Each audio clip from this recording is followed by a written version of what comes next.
Friends, આજનો વિડીયોનો topic છે એ ખૂબ જ અગત્યનો છે।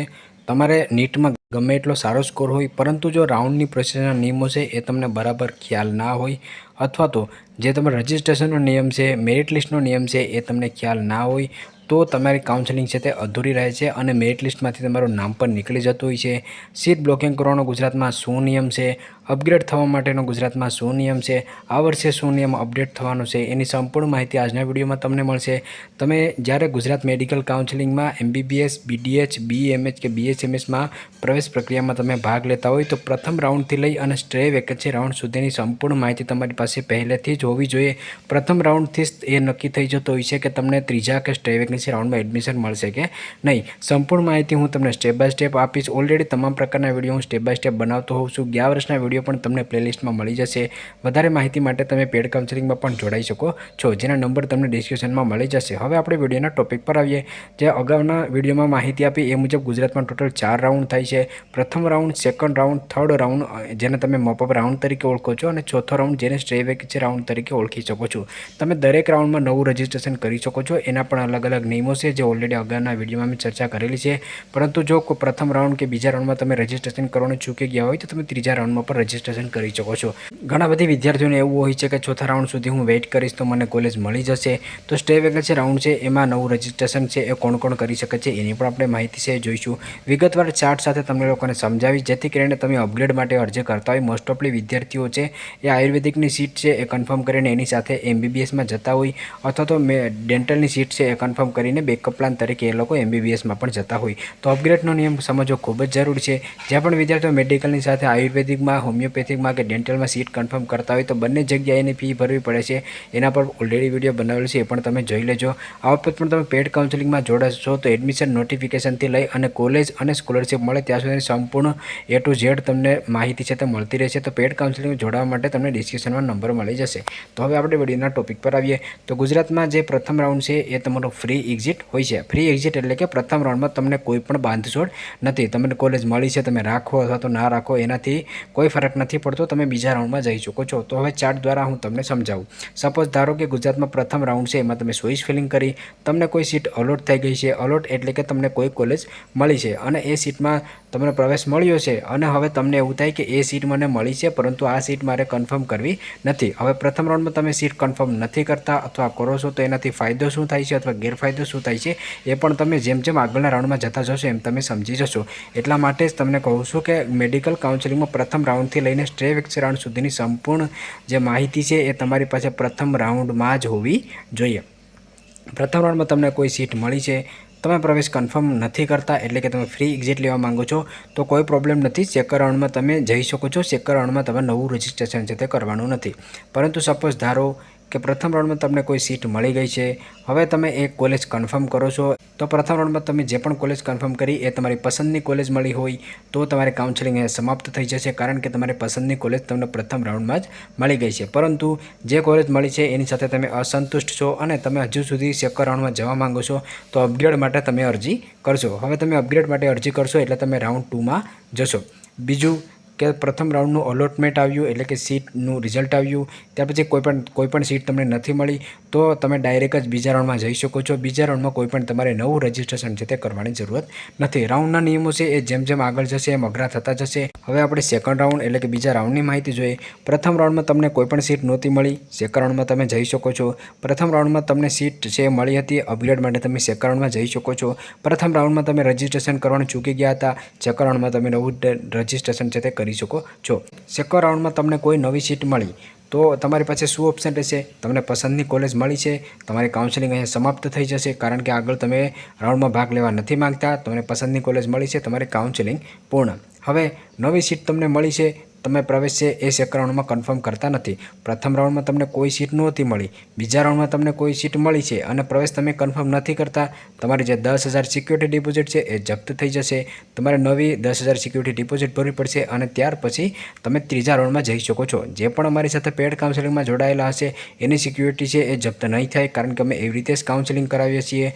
જે તમારી સિક્યુરિટી ડિપોઝિટ છે એ 10,000 જો તમે કોલેજ કન્ફર્મ ના કરો તો એ તમારી જતી હોય છે। પેડ કાઉન્સેલિંગમાં જોડાવા માટે નંબર તમને ડિસ્ક્રિપ્શનમાં મળી જશે. હવે બીજું ઓપ્શન જોઈએ કે પ્રથમ રાઉન્ડમાં તમને કોઈ કોલેજ સીટ મળી હતી, સેકન્ડ રાઉન્ડમાં તમે કોલેજ અપગ્રેડ માટે ગયા, તમને કોલેજ છે તમારી અપગ્રેડ થઈ ગઈ, એટલે કે પહેલાં તમને મેનેજમેન્ટ કોટામાં MBBS મળતું હોય, બીજા રાઉન્ડમાં તમને ગવર્મેન્ટ કોટા મળી જતું હોય અને તમને પસંદની કોલેજ મળી ગઈ હોય, તમે કોલેજનો પ્રવેશ કન્ફર્મ કરી લો, તમારી કાઉન્સેલિંગ છે અહીંયા સમાપ્ત થઈ જશે.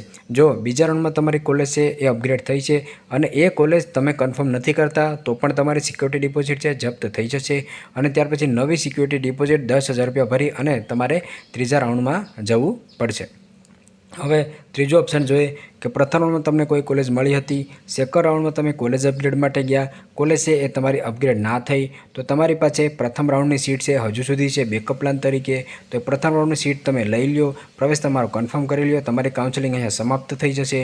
પરંતુ તમારી પાસે પ્રથમ રાઉન્ડની સીટ હતી, કોલેજ અપગ્રેડ તમારી ના થઈ અને તમે સેકન્ડ રાઉન્ડ અપગ્રેડ માટે જાઓ છો, એટલે કે તમે એવો વિચાર કરો કે પ્રથમ રાઉન્ડમાં મને કોઈ સીટ મળી હતી, અપગ્રેડ માટે સેકન્ડ રાઉન્ડમાં જાઉં છું, સેકન્ડ રાઉન્ડમાં તમારી કોઈ કોલેજ અપગ્રેડ નથી થઈ અને પ્રથમ રાઉન્ડની સીટ સાથે જ કોલેજ સાથે જ હું ત્રીજા રાઉન્ડમાં જવા માગું છું, તમે જઈ શકો છો. એટલે કે સેકન્ડ અપગ્રેડ માટે પણ તમે ત્રીજા રાઉન્ડમાં જઈ શકો છો. હવે બીજો પોઈન્ટ કે તમને બીજા રાઉન્ડમાં પણ કોઈ સીટ છે, કોઈ કોલેજ છે નથી મળતી, તમે ડાયરેક્ટ જ ત્રીજા રાઉન્ડમાં જઈ શકો છો, કોઈ નવું રજિસ્ટ્રેશન છે તે કરવાનું નથી. તો અહીંયા જે 4 પોઈન્ટ તમને સમજાવ્યા એ બરાબર તમે સમજી ગયા છો. ઘણા બધી વિદ્યાર્થીઓને દર વર્ષે કન્ફ્યુઝન થતું હોય છે, તો એના માટે તમે પેડ કાઉન્સેલિંગ છે જોઈન કરી શકો છો. ઘણા બધી વિદ્યાર્થીઓને મેરિટ લિસ્ટમાંથી નામ નીકળી જતું હોય છે, તો એને 10,000 રૂપિયા છે તે ભરવા પડતા હોય છે. હવે રાઉન્ડ 3 છે એ સમજો. આ રાઉન્ડ છે એ ખૂબ જ અગત્યનું છે, સમજી વિચારીને અહીંયાથી ખાસ જોજો, વિડીયો સ્કીપ ના કરતા. પેડ કાઉન્સેલિંગમાં તો અમે પર્સનલ માહિતી આપશું જ, પરંતુ જે વિદ્યાર્થીઓ પેડ કાઉન્સેલિંગમાં જોડાતા ના હોય એ વિદ્યાર્થીઓ ખાસ જુએ, જે અપવાદરૂપ હશે એ પણ અમે પેડ કાઉન્સેલિંગમાં સમજાવી દઈશું. તો રાઉન્ડ 3નું રિઝલ્ટ આવ્યું, તમને નવી સીટ મળી, પ્રથમ રાઉન્ડમાં કોઈ સીટ નહોતી મળી, સેકન્ડ રાઉન્ડમાં પણ કોઈ સીટ નથી મળી અને તમને ત્રીજા રાઉન્ડમાં નવી સીટ મળી, કોલેજ મળી, જોઈન કરી લીધું, તમારી કાઉન્સેલિંગ અહીંયા પૂરી થઈ જશે. એટલે કે ત્રીજા રાઉન્ડમાં તમને ડાયરેક્ટ જ નવી સીટ મળી છે, પ્રથમ બીજા રાઉન્ડમાં નહોતી મળી તો એ સીટ તમે કન્ફર્મ કરી લો, તમારી કાઉન્સેલિંગ છે અહીંયા સમાપ્ત થઈ જશે. હવે ત્રીજા રાઉન્ડમાં તમારી કોલેજ અપગ્રેડ થઈ, એટલે કે પ્રથમ રાઉન્ડની કોલેજ સાથે તમે સેકન્ડ રાઉન્ડમાં ગયા અને એ જ પ્રથમ રાઉન્ડની કોલેજ સાથે તમે સેકન્ડ અપગ્રેડ માટે ત્રીજા રાઉન્ડમાં ગયા, તમને કોલેજ અપગ્રેડ થઈ ગઈ છે તો પ્રવેશ તમે કન્ફર્મ કર્યો. આ કોલેજ તમારી ફાઇનલ કોલેજ ગણાશે, જેને તમે અપગ્રેડ પણ નહીં કરી શકો કે રદ પણ નહીં કરી શકો. હું જે અગત્યની બાબત કહેતો હોય તો એ હવે ખાસ સમજજો કે પ્રથમ રાઉન્ડની અથવા તો બીજા રાઉન્ડની કોઈ પણ કોલેજ અપગ્રેડ સાથે તમે થર્ડ રાઉન્ડમાં આવતા હોય, તમારી કોલેજ અપગ્રેડ થતી હોય તો જે પણ કોલેજ તમને મળશે એ તમારી ફાઇનલ કોલેજ ગણાશે. તમે આગળના રાઉન્ડમાં ભાગ નહીં લઈ શકો, તમે બીજા કોઈ ઓલ ઇન્ડિયા કોટામાં પાર્ટિસિપેટ નહીં કરી શકો અને જે કોલેજ તમને મળી છે એ તમે કેન્સલ પણ કરી શકશો ને, એટલે કે એ કોલેજ તમારે લેવી જ પડશે. આ ખાસ સમજો. પેડ કાઉન્સેલિંગ યુઝરને અમે પર્સનલી વિગતવાર સમજાવી દઈશું, પરંતુ જે યુટ્યુબના સબસ્ક્રાઈબર છે એ ખાસ સમજી લે.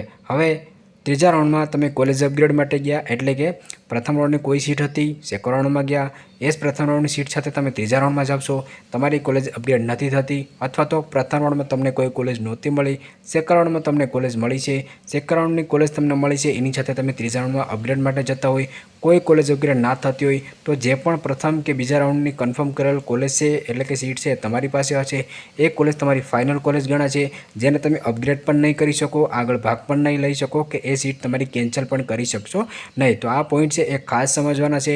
નવી સીટ મળે, કોલેજ અપગ્રેડ થાય કે અપગ્રેડ ના થાય તો ખાસ આ તમારે સમજવાનું રહેશે.